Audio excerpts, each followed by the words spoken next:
This shell was gifted to me by the second largest drug dealer in all of Jamaica. Let me explain. Behind me in all of these videos, I collect old vintage cameras, but what you don't really see is like these toys, and up here we got like some different merchandise. Like my last name's Dew, so I've got Mountain Dew collection started. I've got old cups, and throughout this whole entire shelf, I have collected memories over the years that I absolutely love and can think about whenever I look at this shelf. Like all of this stuff is just memories from my past, things that I've done, things that I've seen, things that I've been to. And I just collect these random things that spark a memory, that can remember a story of a time I was with different people doing different things. And today is no different.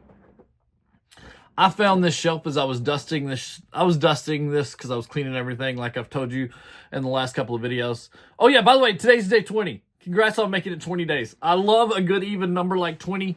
I found this shell. Let me tell you about it. All right, today I'm going to tell you all a little story that happened to me whenever me and my family was on vacation in Jamaica. It was a lot of fun. We were having an awesome time. We stayed on resort. This is the first time we ever stayed all-inclusive resort. We've done like cruises and stuff before, but this was the first time we were ever going to stay on a resort. And we chose Jamaica, went there. It was awesome. Had a great time. We had our daughter at the time. She was 2 or 3, I think. So we're staying on resort, and the resort that I stayed at, I chose it because I looked where the reef was, and I saw that the best part of the coral reef was right outside of my hotel, where you can just swim about 20 foot and you're in the reef. Like it's literally right there on my resort. So I was like, we have to stay at this resort because of the reef being right there. Well, whenever I got there, it was like the most restricted reef ever. Nobody would go out there. What they wanted you to do is they wanted you to pay $75 at the resort to get on a bus, drive all the way down like to the end of the island, get on a boat, drive, and snorkel right where we were at. Literally, I saw 3 boats go to where we were at the day of, and I asked them, like, hey, where does this snorkel tour go? And they're like, oh, they'll take you down, and you come out, and you'll be right out here. I'm like, why can't I just swim out there? But every time I would, there's this lifeguard that was there, and he'd blow a whistle, wave me back. Every day for 4 days in a row. We were there for 6 days. Day 4, still getting called back. I would just kind of inch out, and then whenever I saw it, like I'd peek over and see if he's looking, and I would swim real fast, try to get out there just to get some snorkeling, but never would let me, right? So one day, I'm out there snorkeling on day 5. I woke up with determination. I am going to get to that coral reef no matter what today, right? I am going to ignore that whistle. He's going to have to get his butt in the water and come get me because I am going to snorkel that coral reef today because it's only like 25 foot away. I'm going for it today. I told my wife, I was like, be ready. Mr. Whistle Man's going to be mad, but I'm going to go for it. I'm telling you, like, just act like you don't know me. She was like, oh my goodness, I'm so embarrassed. Whatever. So I'm sitting there, and I'm going for it. And I take off paddling, and I'm swimming and snorkeling, and I'm not hearing a whistle. And I'm like, he forgot about me today. I am like, this guy has no clue that I'm doing it today. He woke up and said, I give up. This guy's giving me too much. I turn around. Mr. Lifeguard, nowhere to be found. So I'm slowing down because I'm like, this is weird. Mr. Lifeguard man's not even at his post that he's been at all week. And I'm swimming, I'm snorkeling. All right, let's back up. And I'm trying to swim out there as fast as I can. And I look back and I see a guy coming out from the left here coming towards me. And he comes up to me and we're both masked snorkels. I can't see nothing. He's got a snorkel in his mouth, got goggles on, right? Can't see his face. He looks at me, points at him, and points at the reef and said, like, me, you go to the reef? And I was like, blah, blah, blah, blah, blah, because I got snorkel in my mouth. And he's like, and waves me on. And we take off. And I look back, and Mr. Lifeguard man, nowhere to be found. So we get over to the ridge that I've been trying to get to. It's like a drop off that goes about 17 foot deep and then goes over. And then this beautiful coral reef just pops up out of the ocean. Beautiful. Me and this guy are snorkeling this reef. We're going all down through it. He's taking me to all the hot spots that I'm like, if you're on a tour, they're not taking you here because this is where the locals go. And you can tell because like all the touristy ones are broken and like all the little kids break it and stuff, and they don't let you go to the good stuff. My guy's taking me to the best spots. And I'm so into this, I glance back and we're out there. We're in the middle of the ocean, about 35 foot deep. I can't keep up with him, so my guy comes back. He takes his fins off, gives them to me, like he adjusts them, puts them on my feet. Nicest guy ever, right? Super nice guy. So I'm able to keep up with him now because I've got fins and because I didn't have fins at first and he had fins, so I wasn't able to keep up with him. Now I'm barely keeping up with this guy and I got fins on, right? So we're swimming and stuff, and about this time, I realize the only communication I've had with this guy is a point and a point and a point. And the man handed me his flippers. That is it. And I'm like, dude, if this guy wanted to, he could kill me right now.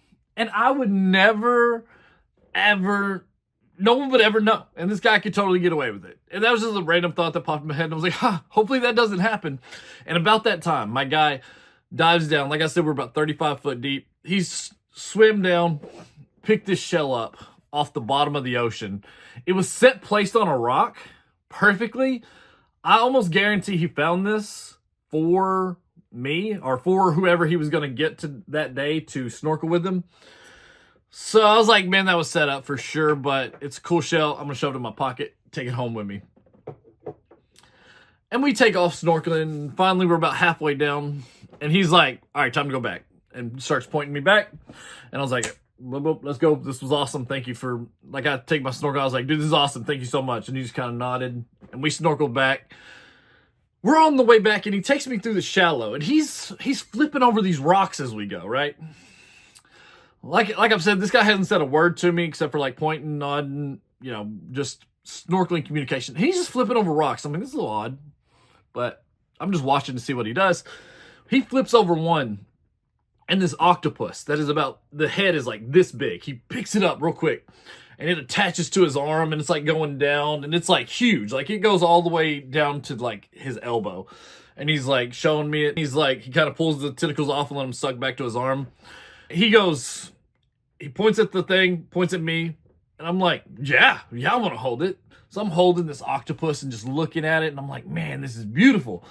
It was just like changing colors and like it was awesome. Beautiful creature. And after holding it for about maybe 30 seconds, 40 seconds, the guy takes it from me. He grabs it by the top of the head whenever he takes it from me. And he's holding it like this and he pushes all 8 legs down and grabs it by the bottom. And my guy starts whacking this thing on the top of the water. And I take a step back because I'm like, what is happening? And I'm talking, he is just going to town. What? And just going to town. Beating this thing to death. Literally until it turns solid white. And the first words this man says to me is, let me find. Say this is the octopus. He picks it up, he grabs it by the head, but just looks at me and says, lunch. And I go, okay. I just swim in the middle of the ocean with a crazy man. And he grabs this thing and he shoves it in this little bag that he's got. And I'm just like, cool, lunch, awesome. Let's go back. I'm scared now. And we start snorkeling back. And if you've ever been to Jamaica, you know every single person asks you 100,000 times if you want weed. So literally we get back to where we're staying. There's like a little island off the coast. So like, it's like the beach, island, and then reef, right? So we get back and we pull our mask off, and my guy pulls his mask off and he's got tons of face tattoos. I don't care about tattoos. I'm cool with tattoos, but his tattoos were threatening. Like, it was like killer. It was like I'm pretty sure I saw at least like 7 cuss words on this dude's face, and most of them were threatening me. And like, he had like 6 teardrops. The man looks at me and says, hey, you want some weed? And I was like, no, thank you. I'm good. I'm not partaking in any. And he's like, well, you're missing out because I'm the second largest drug dealer in all of Jamaica, and I'm going after that #1 spot. And I need people like you to buy from me so that I can take over that #1 spot. And I was like, hey man, sorry, I don't think I can do that because I don't smoke. And he was like, all right, whatever. You gonna tip me or what? And like, kind of got like an attitude with me. He's like, I was like, yeah, I'll tip you, but I don't have any cash right now. And he goes, take me to your room. I'll get a tip from you there. And I was like, no, I'm not gonna show you where I'm staying. But what I will do is I'll call my wife over, and I yelled to her. She was on the lawn chair with our daughter. They were my daughter was playing in the water. She was swimming. I told her, I was like, hey, go give me $40. So she went back to the room. I'm stuck talking to this guy while she runs all the way back to our room, which she has to cross. She was on the island. She had to cross from the island to the beach and then go to our room. I'm stuck talking to this dude for like 25 minutes. It felt like 25 minutes. It was probably like 10, but man, it was like the longest 10 minutes of my life because I was so out of place. Like, this guy was like, he was mad that I wasn't buying weed from him, and he was telling me all these stories about how his wife randomly disappeared and left him with 4 kids, and how he has to take people like me out into the ocean to show them a good time in order to make some extra tips. And I was like, man, I got you $40. That's all I can do right now. That's like half of what they would charge me if I took a boat. But yeah, it was really intense, kind of crazy, but my guy was awesome. And shout out to the second largest drug dealer in all of Jamaica. I hope you took over that first spot, I guess. But I got a really cool shell out of the deal. That was just a little fun story that I had from our trip to Jamaica. I've met some interesting people. I'm gonna probably tell y'all some stories from time to time because I've got some crazy stuff that's happened in my life. I always fall into these weird conversations and these weird situations with people because people just like to talk and I like to listen. So I will hear some of the craziest stories. And I'm just going to share those with you as we go along. I just thought of this one after finding the shell because I thought that was so funny. And super dangerous. Please don't snorkel in the middle of the ocean with one other guy who you've only had a boop, boop, boop conversation with. You've never said a word to him. Don't do that. My wife was like so mad at me whenever we got back to the hotel. She's like, how stupid are you? You could have died. I would have been stuck in Jamaica with our daughter. Like, she was not happy. But hey, we made it, had an awesome trip, and I met the second largest drug dealer in all of Jamaica, self-proclaimed.